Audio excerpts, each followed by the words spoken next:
এই ধরনের art image যেগুলো আপনারা হয়তো অনেকেই দেখেছেন, যারা কিন্তু ছবি আঁকে তারাই কিন্তু এই ছবিগুলো আঁকতে পারে, মানে যে এমন ফটো পাশে থাকবে ঠিক তেমন ফটো তারা এঁকে দেবে। সো আপনারাও কিন্তু এই ধরনের ফটোগুলো এখন থেকে চাইলে আপনাদের মোবাইল ফোন দিয়ে খুব সহজে তৈরি করতে পারবেন। সো কীভাবে এই ধরনের ফটোগুলো আপনারা আপনাদের মোবাইল ফোন দিয়ে একদম পারফেক্টলি তৈরি করবেন সেটা আজকে এই ভিডিওর মাধ্যমে আমি আপনাদেরকে দেখিয়ে দেবো ছোট্ট একটা অ্যাপ্লিকেশনের মাধ্যমে। সো এর জন্য আপনাদেরকে প্রথমে প্লে স্টোরে চলে আসতে হবে এবং ডাউনলোড করে নিতে হবে পিক্সেলআর্ট অ্যাপ্লিকেশনটি ডাউনলোড হয়ে যাওয়ার পরে আপনারা অ্যাপ্লিকেশনটা ওপেন করে নেবেন এবং উপরে দেখতে পাবেন এডিট এ ফটো বলে একটা অপশন আছে। তো এডিট এ ফটো অপশনে ক্লিক করবেন এবং আপনারা যদি একটা ব্যাকগ্রাউন্ড অ্যাড করতে চান এখানে, তাহলে কিন্তু ব্যাকগ্রাউন্ডটা আপনাদের গুগল থেকে ডাউনলোড করে নিতে হবে। আপনাদেরকে গুগলে গিয়ে সার্চ করতে হবে art background pencil white image, এরকম লিখে সার্চ করলে দেখতে পাবেন যে অনেকগুলো ইমেজ চলে এসছে। আপনারা যে কোনো একটা ইমেজে ক্লিক করবেন এবং সেটা চেপে ধরলে কিন্তু ইমেজ ডাউনলোড বলে অপশন চলে আসবে, আপনারা সেখান থেকে ডাউনলোড করে নেবেন। সো ইমেজটা ডাউনলোড হয়ে যাওয়ার আপনারা কিন্তু আবার অ্যাপ্লিকেশনে চলে আসবেন এবং অ্যাপ্লিকেশনে এসে প্রথমেই যে ব্যাকগ্রাউন্ড ডাউনলোড করেছে ব্যাকগ্রাউন্ডটাতে ক্লিক করবেন, দেখতে পাবেন যে এডিট এই পেজে চলে এসছে। সো এরপর এই পেজে চলে আসার পরে আপনারা সাইটে একটু স্ক্রল করবেন, দেখতে পাবেন যে অ্যাড ফটো অপশন আছে। সো এই অ্যাড ফটো অপশনে আপনারা ক্লিক করবেন। অ্যাড ফটো অপশনে ক্লিক করার পরে আপনারা যে ফটোটা এডিটিং করতে চান, মানে যে ফটোটা আপনারা আর্ট তৈরি করবেন ঠিক সেই ফটোটা আপনাদের মোবাইল ফোন থেকে ফটোটা একটু কোয়ালিটি ভালো হলে খুব ভালো হয়। সো সেই ফটোটা এখান থেকে আপনারা সিলেক্ট করে নেবেন এবং অ্যাড অপশনে ক্লিক করে নিয়ে চলে আসবেন এই পেজে।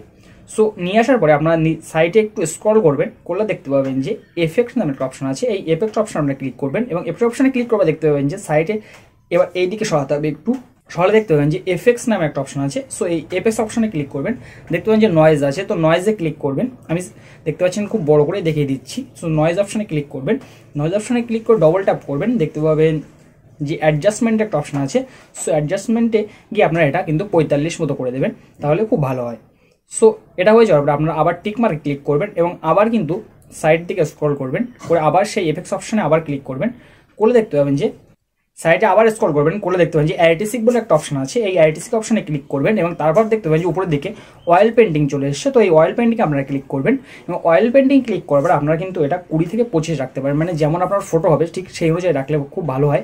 তো আপনারা 20 থেকে 25 রাখলে মনে হয় যে আপনার ফটোতে পারফেক্ট সেট হয়ে যাবে। তো এটা আপনারা সেট করে নেবেন এবং আবার উপরে টিক মার্কে ক্লিক করবেন। টিক মার্কে ক্লিক করে আবার আপনারা সাইডে স্ক্রল করবেন, দেখতে পাবেন যে এফেক্ট অপশন আছে। আবার এই এফেক্ট অপশনে ক্লিক করবেন এবং তারপরে আপনারা ম্যাজিক টুলে চলে যাবেন, ম্যাজিক টুলে ক্লিক করবেন, এখানে স্কেচি আছে, এই স্কেচিতে সিলেক্ট করবেন এবং স্কেচি অপশন আছে, এটা কিন্তু আপনারা 20% রাখবেন এবং 20% রাখার পরে আপনারা কিন্তু দেখতে পাবেন যে অনেকটা অপশন শো করছে উপরের দিকে ছোটো ছোটো করে। এটা থেকে আপনারা সফট লাইট নর্মাল আছে, আপনারা কিন্তু এটা টেনে গিয়ে সফট লাইটে সেট করে দেবেন, তাহলে কিন্তু কমপ্লিটলি তৈরি হয়ে যাবে। সো এটা হয়ে যাওয়ার পরে এবার আপনাদের ম্যাজিকটা দেখাচ্ছি আমি। টিক মার্কে ক্লিক করবেন এবং তারপর দেখতে পাবেন যে রিমুভ বিজি আছে। তো রিমুভ বিজি অপশনে ক্লিক করবেন, অথবা আপনারা উপরে দেখতে পাবেন যে পেন্সিল উপরে দেখতে পাবেন যেটা টুল আছে, ওই টুলসে ক্লিক করবেন এবং এখান থেকে আপনি কিন্তু চাইলে পার্সন ক্লিক করে দিলেও কিন্তু ব্যাকগ্রাউন্ড রিমুভ হয়ে যাবে। আপনার যদি প্রিমিয়াম পিক্সেলআর্ট অ্যাপ্লিকেশনটা না থাকে, সো এই কাজটা আপনার তখন করতে হবে। সো এখানে আমার প্রিমিয়াম, তো আমি রিমুভ বিজিতে ক্লিক করবো। রিমুভ বিজিতে ক্লিক করার সাথে সাথে আমার ব্যাকগ্রাউন্ডটা কিন্তু এখান থেকে রিমুভ হয়ে যাবে। সো ব্যাকগ্রাউন্ডটা রিমুভ হয়ে যাওয়ার পরে আমি কি করব, এখানে টিক মার্কে ক্লিক করবো। টিক মার্কে ক্লিক করার পর আবার কিন্তু আমার নিচের দিকে চলে আসতে হবে, দেখতে পাচ্ছি অ্যাডজাস্টমেন্ট একটা অপশন আছে। সো অ্যাডজাস্টমেন্ট এই অপশনে আমি ক্লিক করবো এবং স্যাচুরেশন আছে, স্যাচুরেশনটা পুরোপুরি আমি লো করে দেবো। যখন স্যাচুরেশন পুরোপুরি লো করে দেবো দেখতে পাবো যে ফটোটা আমার সাথে সাথে কিন্তু স্কেচ হয়ে গেছে। সো এই ফটোটা আমি নিয়ে যে ব্যাকগ্রাউন্ড আছে ব্যাকগ্রাউন্ডে ঠিক পারফেক্টভাবে সেট করে দেবো। সেট করে দেওয়ার উপরে যে রিমুভ টুল আছে বা ব্রাশ টুল আছে ওই উপরে ক্লিক করব।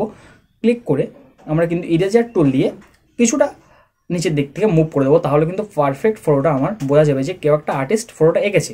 সো এটা করার পরে আমি কি করব, তো এই কাজটা হয়ে যাওয়ার পরে আমি টিক মার্কে ক্লিক করে দেবো এবং নিচে দেখতে পাবো টেক্সট অপশন আছে। এই টেক্সট অপশনে আবার আমি ক্লিক করব এবং এখান থেকে আপনারা কিন্তু আপনাদের ইমেল অ্যাড্রেস অথবা আপনাদের ফেসবুক আইডি বা ইনস্টাগ্রাম আইডি যে কোনো কিছু দিতে পারেন, অ্যাড্রেস দিয়ে দিয়ে দেবেন, দিয়ে নিচে পারফেক্ট সেট করবেন এবং এটা কিন্তু ব্ল্যাক কালারে রাখবেন আপনি।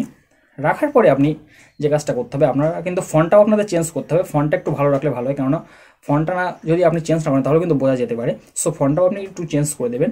দেওয়ার পরে দেখতে পাবেন যে অপারেসিটি আছে, অপারেসিটিটা একটু লো করে দেবেন, মানে 60 থেকে 50-এর আশেপাশে রাখবেন, তাহলে কিন্তু এটা কমপ্লিটলি পেন্সিলের যে কালার সেই কালারে চলে আসবে। সো এইভাবে কিন্তু চাইলে আপনি আপনার একটা ইমেজকে খুব সহজেই আর্ট ইমেজ তৈরি করতে পারবেন। সো ভিডিও থেকে যদি শেয়ার দেন, চ্যানেলটা সাবস্ক্রাইব করে দিবেন, যদি অন্য কোনো প্ল্যাটফর্ম দেখে থাকেন সেখান থেকে ফলো করে দিবেন। দেখা হয় পরবর্তী কোনো ভিডিওতে, ভালো থাকবেন সবাই, সুস্থ থাকবেন সবাই, আল্লাহ হাফেজ।